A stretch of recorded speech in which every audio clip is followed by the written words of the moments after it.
to invite Mr. Bill Davenport up to the microphone. Good evening. Good evening. I'm Bill Davenport, 40-year veteran special education teacher, and thank you for the opportunity to come in and have an exit interview. You might have overheard me say to my dog Toto when I first arrived at the district, Toto, I don't think we're in Washington County anymore, because I met some amazing people when I first arrived, like that good witch who knew exactly what magical words needed to be said in order to encourage and guide her people, otherwise known as Diane Danescus, along with a strew of others. Well, along the pathway of the Yellow Brick Road of education along the way, sometimes I and my fellow teachers have kind of felt like some of the other supportive characters within the storybook. Sometimes we've kind of felt like the Cowardly Lion. There have been times that fear has just kind of ruled our world. Returning to our classrooms after the shooting next door for gun training and watching little animated figures blast through plate glass was traumatic to some. Maybe it's trauma that has explained why we've had a big increase in students that are having challenges at school and really aren't school ready, such that we have 5 different people on call at Sims at present to respond to temper tantrums, breaking items, screaming or crying. And when we're responding at that time, we're not obviously working with academics. It's only going to get more challenging as in special ed, social workers are now having their hours cut. So it's a problem. Sometimes a feeling of dread has led to teachers attacking other teachers. And at those times, feel a little bit like the Tin Man. It's coming apart a little bit there, sorry about that. And even though we feel like teaching is a calling, sometimes it's difficult to go on. I was told once of an email that was sent that said specifically, quote, "I'd rather not have my student qualify than to go to Mr. Davenport's classroom."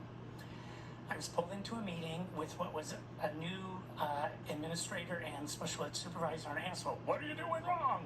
I said, "Well, nothing. Who do I need to talk to?" "Oh, no. That's problematic. And we need to encourage positive problem-solving communication."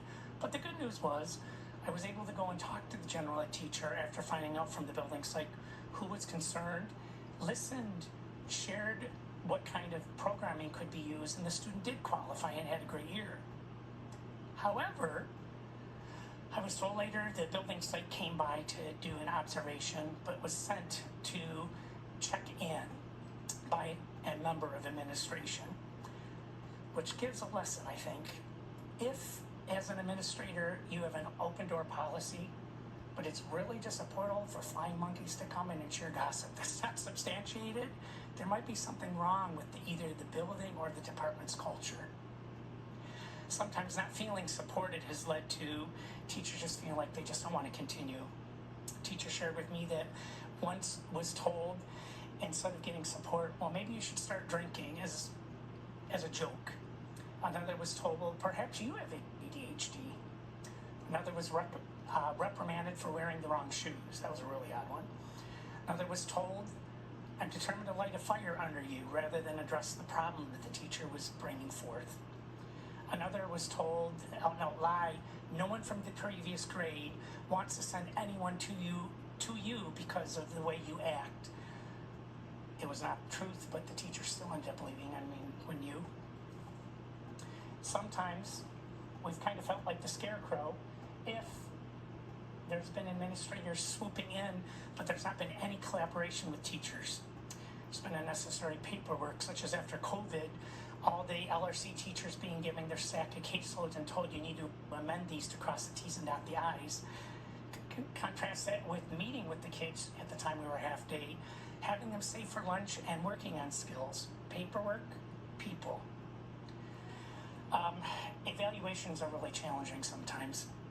During a fairly recent one, I was told, people say you teach like it's the 1980s and you're ditto-based.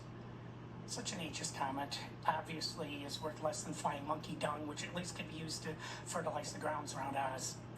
We really need administrators that are willing to leave the tower, not be like the wizard, that will come out and not just for photo ops, but are active listeners if they don't understand curriculum.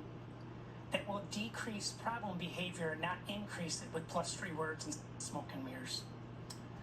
To sum up, somewhere over the rainbow, teachers teach, not scared, prepared, dreams remain in reach.